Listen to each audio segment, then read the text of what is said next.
எல்லாருக்கும் வணக்கம். உள்நாட்டில் தயாரிக்கப்பட்ட முதல் விமானம் தாங்கி போர்க்கப்பல் ஐஎன்எஸ் விக்ராந்தை பிரதமர் மோடி அவர்கள் நாட்டுக்கு அர்ப்பணித்தார்.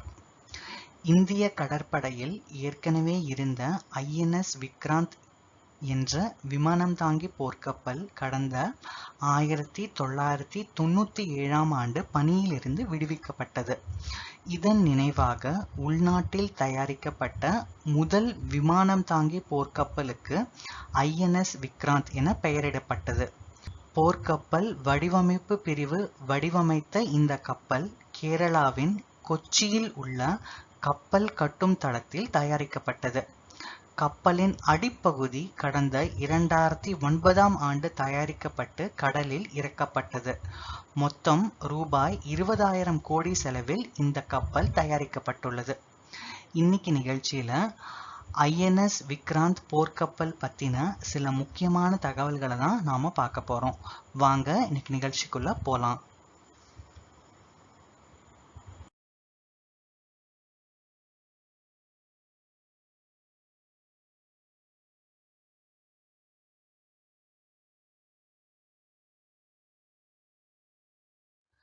ஐஎன்எஸ் விக்ராந்த் போர்க்கப்பலை கடற்படையில் இணைக்கும் நிகழ்ச்சி கொச்சி கப்பல் கட்டும் தளத்தில் நடந்தது.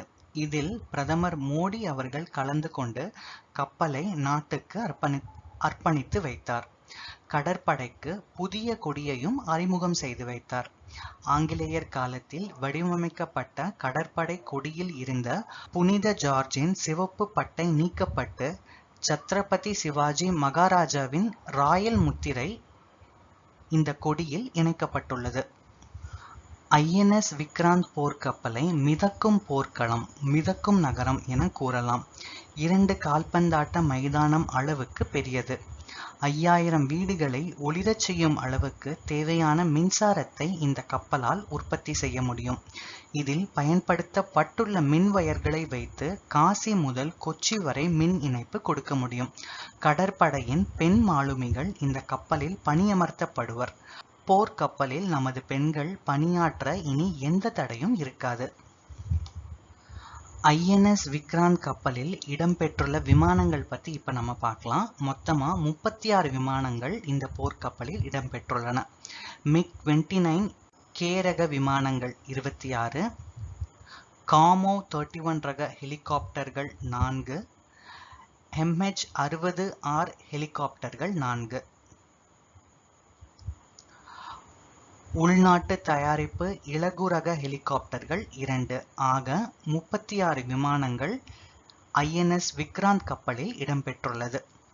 இந்த கப்பலில் போர் விமானங்களை தரையிறக்கும் பரிசோதனைகள் வரும் நவம்பர் மாதம் முதல் மேற்கொள்ளப்பட திட்டமிடப்பட்டுள்ளது. ஐஎன்எஸ் போர்க்கப்பல் தயாரிப்பு குறித்த மற்றும் ஒரு முக்கியமான விஷயம், இந்த போர்க்கப்பலில் முழுக்க உள்நாட்டு உதிரி பாகங்கள் பயன்படுத்தப்பட்டுள்ளன. 100க்கும் மேற்பட்ட இந்திய குறு, சிறு மற்றும் நடுத்தர நிறுவனங்களின் தயாரிப்புகள் இந்த போர்க்கப்பலில் பயன்படுத்தப்பட்டுள்ளன.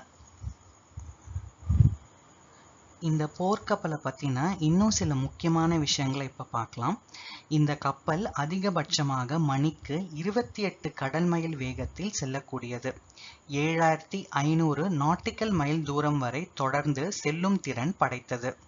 43,000 டன் எடையுள்ள இந்த கப்பலில் பயன்படுத்தப்பட்டுள்ள மின் வயர்களின் மொத்த நீளம் 2500 கிலோமீட்டர் ஆகும். இதில் மொத்தம் 2300 அறைகள் உள்ளன.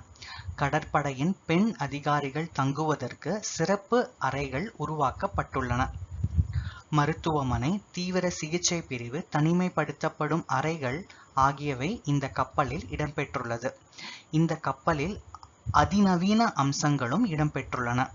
இந்த கப்பல் மூலம் கடலில் வெகு தொலைவில் இருந்து வான் தாக்குதல்களை மேற்கொள்ள முடியும். இந்திய பெருங்கடல் பகுதி முழுவதையும் தனது கட்டுப்பாட்டில் வைத்துக்கொள்ள இந்த கப்பல் ஆற்றல் உடையது.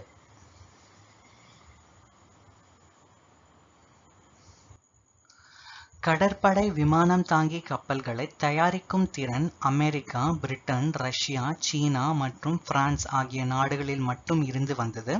தற்போது இந்த நாடுகளின் வரிசையில் இந்தியாவும் இணைந்துள்ளது. ஐஎன்எஸ் விக்ராந்தோட மேலும் சில தகவல்களை இப்போ நம்ம பார்க்கலாம். ஐஎன்எஸ் விக்ராந்தோட நீளம் 262 மீட்டர். ஐஎன்எஸ் விக்ராந்தோட உயரம் 59 மீட்டர். அகலம் 62 மீட்டர். இதோட எடை 40,000 டன். அதிகபட்ச வேகம் 28 கடல் மைல். அடுக்குகள் 14.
இன்னைக்கு நிகழ்ச்சியில நாம பார்த்த தகவல்கள் உங்களுக்கு பயனுள்ளதாக இருக்கும் அப்படின்னு நாங்க நம்புறோம்.